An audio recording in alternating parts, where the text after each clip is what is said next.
Chloe San Jose sobrang maalaga at sweet pala kay Carlos Yulo.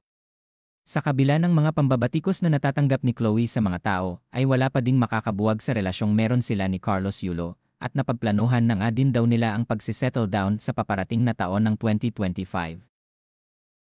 Sa dami ng backlash na natatanggap ni Chloe ay nananatili pa din siyang kalmado at walang paki sa mga kumakalat na mga negative issues patungkol sa kanya. Sa halip ay mas ini-enjoy nga niya ito dahil sa hindi din naman daw niya hawak ang utak ng mga tao. Sa naging interview nga nila ni Carlos Yulo sa Tony Talks ay naibahagi niyang si Carlos Yulo ang kauna-unahan niyang naging boyfriend at talagang naging mabuti itong kasintahan sa kanya.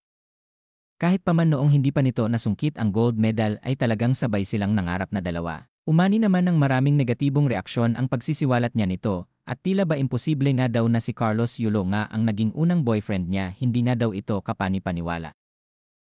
Sa kabila ng mga hateful comments ay hindi din naman talaga maitatanggi na inaalagaan nga niya si Chloe at mas mamahalin pa nga niya daw ito. Kahit na marami pang humadlang sa kanila at hindi sumang-ayon sa kanilang relasyon ay magpapatuloy pa din sila at mas lalo pa silang pinagtitibay ng mga negatibong issues.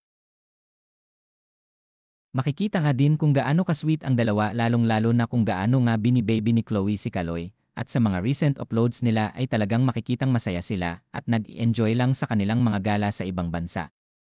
Naging tahimik naman na din ang issue sa kanilang pamilya at mas tutok nga sila ngayon sa kung paano mas palalagin ang mga napanalunan ni Chloe. At marami na din nga silang mga plano sa susunod na taon, kabilang na dito ang plano nga daw nilang pagsisettle down.